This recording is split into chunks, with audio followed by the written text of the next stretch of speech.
damn late. I had to stop by the Wax Museum again and give the finger to FDR. We know Al-Qaeda, Zawahiri is supporting the opposition in Syria. Are we supporting Al-Qaeda in Syria? Well, it's a proud day for America. And by God, we've kicked Vietnam syndrome once and for all. Thank you very, very much. I say and I say it again, you've been had. You've been took. You've been hoodwinked. These witnesses are trying to simply deny things that just about everybody else accepts as fact. He came, he saw, he died. Well, we ain't killing their army, but we killing them. We be on CNN like, say our name, bitch, say it 3 times. The meeting of the largest armies in the history of the world. Then there's going to be an invasion. All right, you guys, introducing Patrick Eddington. He's a research fellow at the Cato Institute and a former CIA analyst and an ex-House senior staffer. Welcome to the show. How are you doing? I'm great. How are you, Scott? I'm doing great. Appreciate you joining us today. My pleasure. So you wrote this very important thing over at cato.org, the Snowden Effect, 6 years on. And I was just thinking the other day, hey, it's 6 years later, and The Intercept is starting to publish Snowden documents again. I don't know what the holdup was. Anyway, so that's good. They're back in the news somehow. But we're still living with the ramifications of all that, such as they were. And as you say, I guess here in paragraph 1, if there really was a concrete result of the Snowden leak, it was the USA Freedom Act in 2015. Is that right? Yeah, I mean, if we look at this in like a legislative context, right? In other words, how, if in any way, shape, or form, did Congress actually respond to these revelations? The passage of that particular piece of legislation is probably the thing that stands out the most. Now, as I go on to say in that piece that ran on justsecurity.org, the critical thing about it is, the USA Freedom Act was really kind of a relatively weak piece of legislation, fundamentally. I mean, it didn't, contrary to the claims that a lot of the folks made at the time, it did not actually end the telephone metadata program per se. What it did do was basically truncate a little bit. So to just kind of conceptualize how all this stuff was working, at least with respect to the telephone metadata program, imagine yourself kind of standing there with your smartphone in your hand, and you're like, I'm going to call my friend Joe, right? So you call your friend Joe, and you have a conversation about, whatever. And then Joe's like, hey, I think so-and-so, a friend of mine, would be interested in this too. So then Joe turns around and calls his friend. That's what NSA would call like the second hop, right? And then Joe's friend decides, hey, I think that's interesting stuff. I think that Steve would be interested in that. So he calls his friend Steve, and that becomes like the third hop, is how NSA would say it.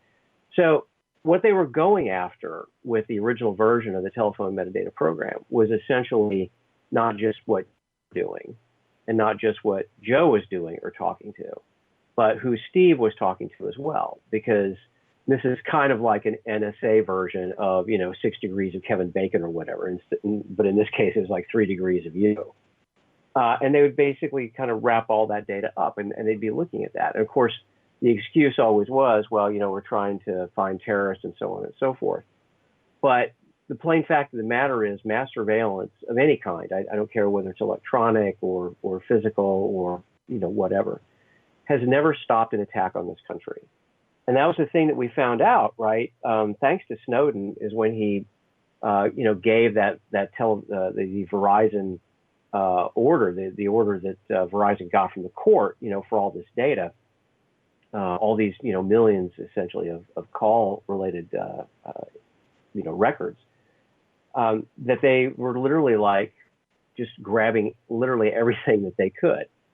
And so the USA Freedom Act essentially said, okay, well, you can't go all the way out to Steve, but we'll let you go all the way to Joe, is what it boils down to. So it didn't stop mass surveillance with respect to that program.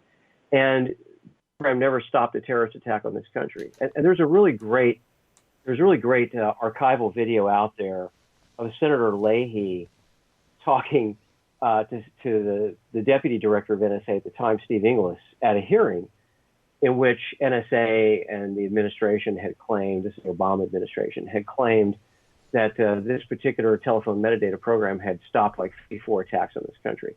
Well, in about a 4.5 minute space of time, Leahy takes Inglis from 54 plots to 0. And Inglis was forced to admit, no, well, we could kind of connect it maybe tangentially to this case, et cetera, et cetera. But the truth was it hadn't stopped anything. And that's the problem with mass surveillance. But the crazy thing was Congress went ahead and like reauthorized this thing, right? And that's what the USA Freedom Act did, which never made any sense. So now this year in December, that program is supposed to die. And one of the points that I make in this piece is that we ought to use that as an opportunity to go back and like evaluate all the surveillance stuff and shut down everything that isn't actually catching bad guys. All right. So a couple of things there. First of all, you say here that they admitted at some point the Office of the Director of National Intelligence published a report where they said it turned out, even if they'd gone from 3 hops to 2 or what have you, that they ended up with 3 times as much telephone metadata on Americans than they were collecting back before the law was passed. Yeah. And the funny thing, too, is, you know, back during the Republican presidential primary season in 2015 and 2016, Senator Ted Cruz kind of let the cat out of the bag when he was kind of going back and forth with Marco Rubio about this whole issue of, you know, stuff. And Cruz basically said, they're collecting even more now, you know, than they were then. And Rubio attacked him for, quote, endangering national security, blah, blah, blah, blah, blah, blah, blah. And then earlier this year, of course, NSA finally says, yeah, we think we can kill the program. It's really just not doing anything for us. After having spent literally 6 years telling the world, vital national security, if we don't have this, people will die, kind of in a Jack Bauer 24 kind of way. And that's exactly how it all came out, right? So that's why anytime any official of FBI, NSA, Office of the Director of National Intelligence, whoever in the executive branch is saying, this authority is critical, we have to have it or people are going to die, always, always, always be skeptical of that claim because more than likely it's untrue. Yeah. Well, and you know, it's funny because it only takes you a moment to say that, so it sort of doesn't really, you know, account for just how badly they hit us over the head with that for months and months and months on end about how necessary all of this is, as you say, or else you and your mom, you could get nuked in your jammies in the middle of the night. Nobody knows. This kind of thing. The highest level of fear and crisis that they can drum up if they need to in support of stuff like this. And then we kind of forget that later when, as you're saying, the NSA themselves are saying, nah, we don't really need this thing. And actually, that's surprising me. It seems like they would just keep it on the shelf and not say anything about it rather than embarrass themselves this way with announcing that they don't really need it at all. I think they were on the verge of kind of being outed over it anyway. I think there were probably on one or more of the committees and maybe elsewhere who were on the verge of, you know, kind of coming out and saying, you know, this is like a fundamental problem. At some point, they had said that they had busted a cab driver for sending some money home to Somalia that may have made it to Al-Shabaab or something. That was the best that they could ever claim to have uncovered here, right? That's correct. That's exactly correct with this particular program. Yeah, in fact, that was the Moalem case, and that's the one Chris Inglis, you know, tried to get, you know, Pat Leahy to agree was actually like an example of the plot stopped, and Leahy wasn't having anything to do with it because it had to do with things going on in Somalia, not anything going on here in the United States. Yeah, and it was America that started that war in Somalia anyway. Yeah. Hey, you guys, check out this cool new book. It's called Kesling Runs. It's by our friend Charles Featherstone. I think you'll really like it. It's a dystopia from the very near future. And I won't tell you too much about it and spoil your fun, but I know you'll like it. Kesling Runs. Now, help explain to me some things, because I always forget exactly how this works. We have the Freedom Act here, but then you mentioned Executive Order 12333. There's also a Patriot Act Section 215, although I think that was changed by the American Freedom Act. And then there's the FISA. You mentioned this too, the Foreign Intelligence Surveillance Act of 78. Has Section 702. So these are the things that you're saying, hey, as long as the NSA is saying we don't need this at all, we should review all of these processes that have got us this far in the first place now. So, That's but what exactly- are they? Can you tell us the difference between these three things? Sure. So we'll kind of break these things down into segments, if you will. So Executive Order 12333 was originally promulgated under President Reagan in his first term, and it has been renewed by every administration ever since. And it serves essentially as like the guiding document for U.S. foreign intelligence operations.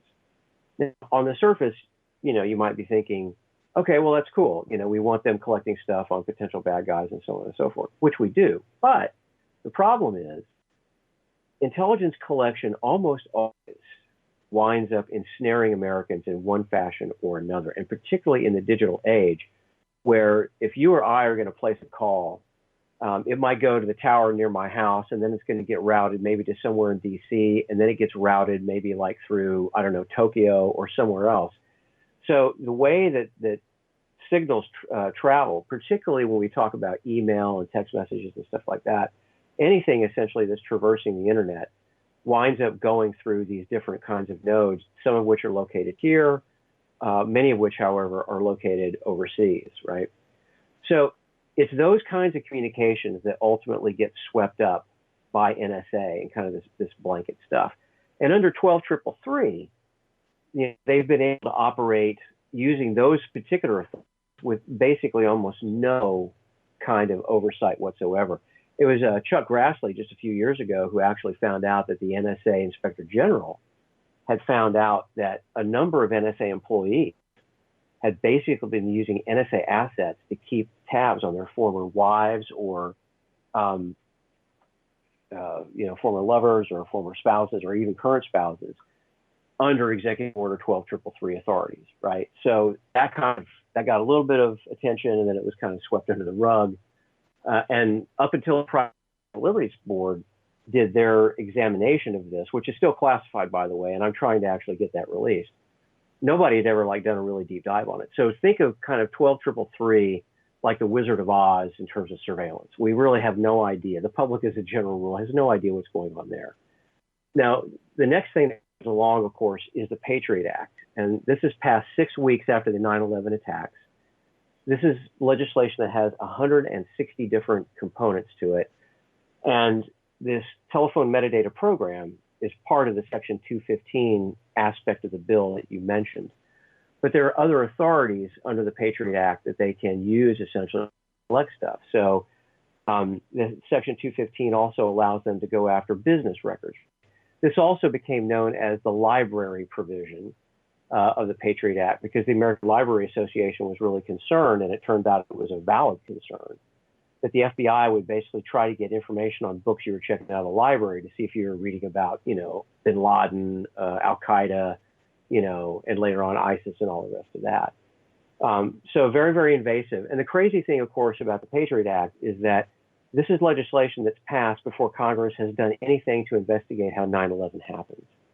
And once you actually get the first congressional investigation going in early 2002, by the time it's done that summer, what they figure out is it wasn't a question of us not collecting enough info on Al-Qaeda before the attacks, which is basically what the Patriot Act is based on, right? Not collecting enough data. That was all false. 9/11, because the intelligence agencies and the FBI didn't put it all together. They had the data in front of them. They didn't do a good job of putting it all together. But they went ahead and they passed the Patriot Act. And then later on, once the illegal Stellar Wind mass surveillance program was exposed by the New York Times in December 2005, and this is like the big time internet spying component, essentially, of the domestic surveillance program that started after the 9/11 attacks.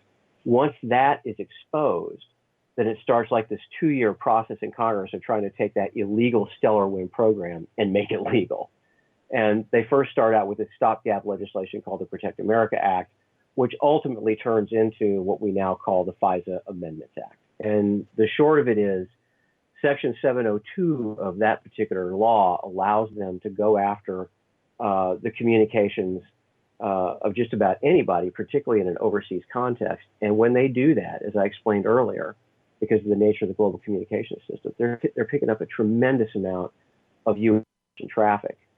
And the fear, of course, is that they're gathering this data and God only knows ultimately what they're using it for. So there have been examinations of this stuff. The Privacy and Civil Liberties Oversight Board said that 215 was useless and should be ended. Of course, Congress didn't do that. With respect to 702, they said it's actually got some value, and they wanted to see it essentially kind of tightened up. But there hasn't really been a comprehensive look since then. And that's why I keep saying we need like a Church Committee 2.0. We need a comprehensive look, not just at all this electronic surveillance stuff that's been going on, but we've got the DEA using automated license plate readers to go after people. We've got FBI and Customs and Border Protection just going bonkers over facial recognition and wanting to use it in just about every kind of context you could think of.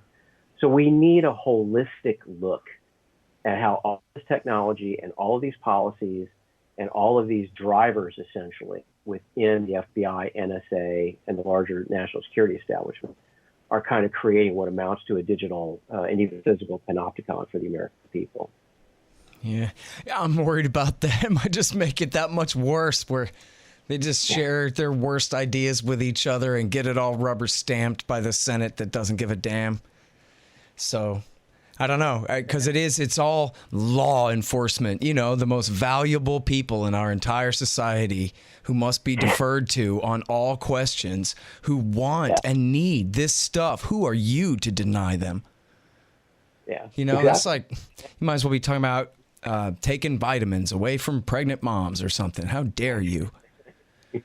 So, and it's exactly that mentality. It's like, don't question what we're doing. We're doing this to protect you, and so on and so forth. And a big part of the problem, as you well know, is that too much of the public is too easily buffaloed by this stuff, right? I mean, they buy this nonsense, but when you actually put these programs under a microscope, you find out at the end of the day that in the end, it's really all about aggrandizing power within the executive branch, right?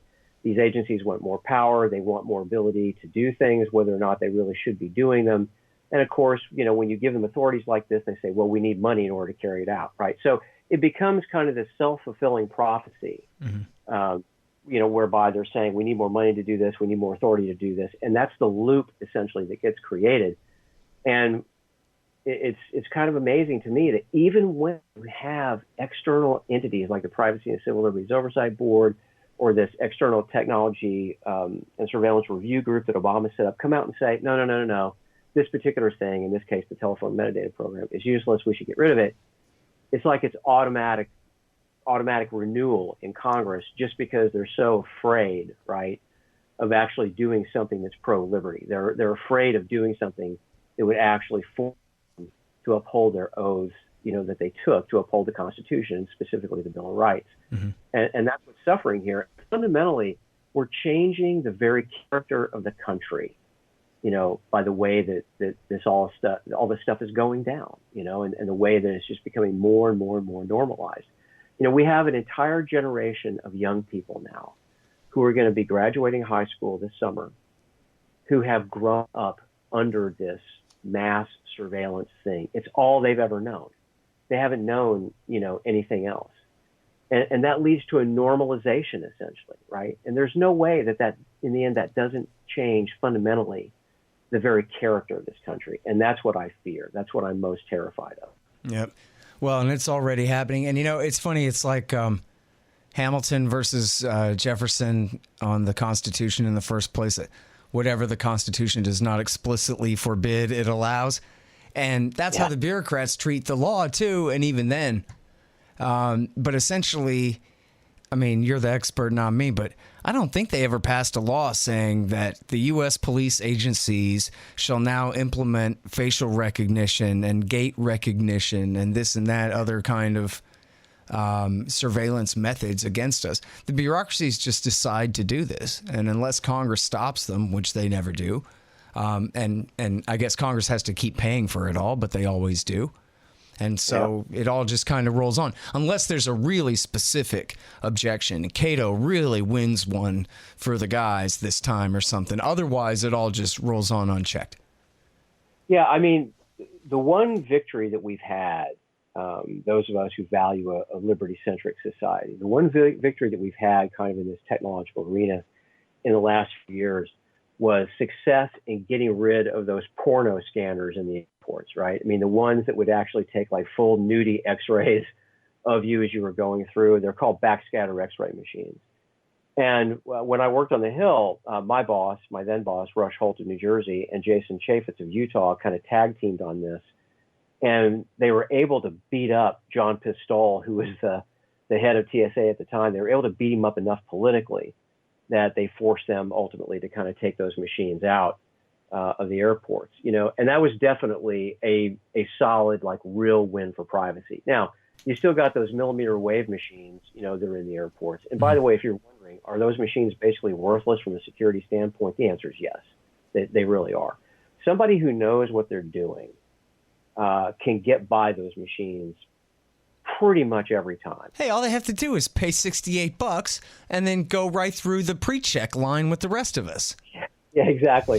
So somebody like Al Qaeda can't figure that out. All you got to do, Al Qaeda, is go and get yourself fingerprinted and give them $68, and they'll give you a knife to get on the plane with. Yeah, exactly. So if you got somebody who's willing to die, right, but who previously has a clean record or something like that, and they're told to kind of go and do that, then that's absolutely the easy way, that they could do it. But I shouldn't have said that. I don't want to talk them out of that program because I'll pay the extortion rate to go through the short line. I'll do it. I have to. I think what, that's part of the issue too, right? I mean, a lot of folks have been, kind of mesmerized by the convenience of a lot of things. I mean, I don't believe that the TSA should be charging. Number one, I don't think TSA should exist. Let me just say that up front. I think all that should be privatized. I don't believe that any American citizen should have to pay some kind of special fee or tax or anything else to be able to get on an airplane, right? I don't think you have to. We should live in a society where the TSA decides, well, you're guilty until proven innocent. And that's really what this system is, right? Mm-hmm. It's basically saying, okay, well, we're going to presume essentially that you might be a terrorist. But you need to give us all this personal identifying information, which, by the way, we'll never properly protect on our IT systems and will probably be hacked at some point. And then after you go through this process, then we will basically, pronounce you blessed by the government to go ahead and get on an airplane. You know what? That sounds like hyperbole, but you're exactly right. I was on a tram one time at LAX with a TSA guy, and I went ahead and put him through the ringer about this. And that was exactly what he said. That like, grandma very well could be a terrorist. I'm going, she could not either. Because that's what you're supposed to say. That's what you have to believe, or else why are you doing this for a living? What are you doing? So it's all just attitude, false behavior, kind of self-justification. But meanwhile, I'm telling them, how many terrorists have you guys ever stopped? You harass men, women, and children all day long, and you accomplish nothing. But that doesn't matter. There is no cost benefit or price analysis or any kind, wasted effort versus success in any way. It's just continue on. And they feel no consequences, right? Most of the time, they just don't feel any consequences for what they're doing. Yep. They're not. No cost for their failures. Just like when the FBI sneaks a bunch of knives through on like a red test or what have you, nobody's held accountable for their failure. Everybody still gets to go to work the next day. So true. And isn't it like a 95% rate when they do those tests? Oh, yeah. I mean, they just, any time essentially TSA has kind of been caught out this testing of this stuff, they almost always get roasted, right? Yeah. And then this whole behavior detection officer category of folks they have, it's like, well, if somebody is like sweating a certain amount or yada, yada, yada. And there's absolutely no published peer-reviewed science to back any of that stuff up. Absolutely nothing, Yep. So it's just an enormous kind of bureaucratic, self-licking, self-sustaining ice cream cone as long as the money is there. And that's why I'm a big fan of like just radically slashing budgets for a lot of these organizations, because then they're forced to actually, focus on real things like real crime, Hey, let me ask you something. When you're on the internet all day, do you keep it in the back of your mind that that this is all going on your permanent record? And you either do or you don't care, or you don't think about that, or you don't assume that? You think that's not true, or what? So when it comes to the level of stuff that they're actually like collecting and keeping and all the rest of that, if I have any concerns about a particular individual that I want to communicate with, then I will resort to the use of a VPN or virtual private network I almost always use a VPN for browsing on the web. And if I want to have like a secure telephone conversation or text message exchange, I use Signal. I strongly encourage everybody, if you're not using Signal for that kind of thing, get it. Encourage your friends to get it and use it, because we know from what Snowden has told us, and we also know from the kind of the public audits of Signal software, is that it is really, really, really the best there is out there. It's extremely rock solid. Except they can get right around that and just hack your phone where they get in before the encryption, so they make it moot, right? So in order to do that as a general rule, though, they'd actually have to have physical control of the device. And that's one of the advantages, essentially, as long as you are using, a very strong passcode to unlock your phone. And again, I strongly encourage people to use a passcode. I know the whole Face ID thing with Apple products, or an older generation stuff like Touch ID. Yes, it's convenient. It's like super convenient, but it's also an easy way for the cops to get into your phone. If they just make you stare at it, or if you're still using Touch ID, they make you put your finger on it, all the rest of that. If you have, a really solid, large alphanumeric code that's relatively easy for you to remember, but that would take a computer like forever to try to break, that's really a much better way to kind of approach this stuff. And that's what I do.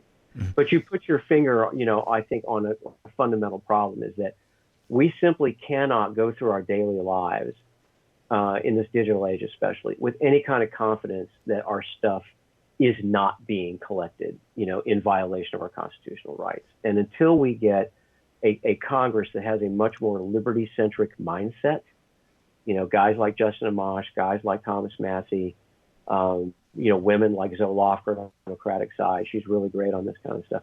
We need more members of Congress like that who are actually willing to do what they're supposed to do according to their oath, which is protect the Bill of Rights, which means protecting our rights. Yeah.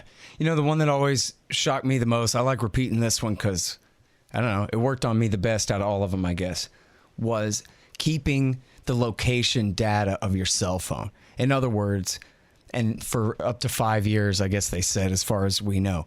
But in other words, everywhere you've been, every car you've been in, every living room or bedroom you've been in, every association you have, who else was in this car. And you know how they do, especially from the Afghan war and whatever, oh, this person is linked to this person who's linked to this person. And then they either make up the context or just, fill it in with their imagination, or they just don't even require context at all. But they figure, they can draw up all their own little patterns of conspiracy to try to implicate people in things that they didn't do. And we know that, in Afghanistan, that'll get you killed by a Hellfire missile. So that is the way they look at it for sure. So that's the one that really gets me, is because, I don't know who all I was ever on a bus near and what implication one might draw from that if they felt like trying to come up with a theory to explain it, Yep. And Michael Hayden, the former director of NSA and former director of CIA, said very publicly, we kill people using metadata, right? Yeah. So, they're willing to kind of take all that extraneous data, which can tell you a lot, an enormous amount about, patterns of life and how people go about their daily lives and so on and so forth. And it's absolutely easy to jump to conclusions, erroneous conclusions, right, about who might be affiliated with who and so on and so forth. So, yeah, we've seen that too. With the results of the drone wars, where innocent people get killed all the time. The algorithm says they're guilty, but that's about it, Yeah, exactly.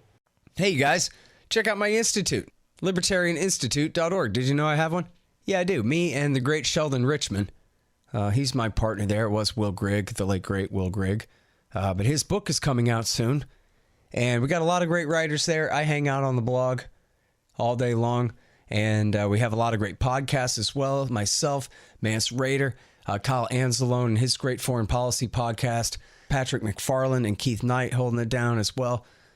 Check out all that stuff if you like the libertarian podcasts and writings, libertarianinstitute.org. So there are some police drones in America, but so far we don't have Predator and Reaper drones up there, but they'll be coming in, Army surplus and what have you, that kind of thing. But are there any American cities that have a constant drone surveillance yet? Do you know? I think it's very difficult for us to say definitively what that looks like. I will say that CBP, Customs and Border Protection, has actually been operating predators and reapers for a few years now. They've been criticized by the DHSIG for it because the DHSIG was basically saying this is, no pun intended, overkill. You don't need this kind of drone essentially for border surveillance and try to catch illegals and all the rest of that. But the technology, as you well know, has proliferated just radically. And police departments around the country, I can tell you, they're beginning to reevaluate their use of helicopters. And they're starting to think about, going to drones because, number one, obviously the per hour operating cost and the per unit cost for a drone compared to, a helicopter of almost any kind, it's not even a close call in terms of how much money you save. So they're talking about doing that. A number of departments have deployed, a fairly large number of drones at this particular period of time. But we also know that the FBI, among others, continue to operate fixed and rotary wing aircraft for aerial surveillance. We know that when the Freddie Gray related riots were taking place in Baltimore and all that unrest was going on because of the police brutality against him and the bogus verdicts that came out of those trials, that the FBI, among others, was actually operating fixed wing aircraft with some pretty advanced surveillance suites over the city of Baltimore for extended periods of time. So how much of that is taking place on a daily basis is yet another question that ought to be examined by, let's say, the House and Senate Homeland Security Committees or the Oversight and Government Reform Committees. Those are things that ought to be taking place because those are questions that absolutely need answers. Yeah. All right. Well, thank you very much for your time on the show, Patrick. Really appreciate it. And my pleasure. All right, you guys. That's Patrick Eddington. He's a research fellow at the Cato Institute, a former CIA analyst, and an ex-House senior staffer. All right, y'all. Thanks. Find me at libertarianinstitute.org, at scotthorton.org, antiwar.com, and reddit.com/Scott Horton Show. Oh, yeah, and read my book, Fool's Errand, Time to End the War in Afghanistan, at foolserrand.us.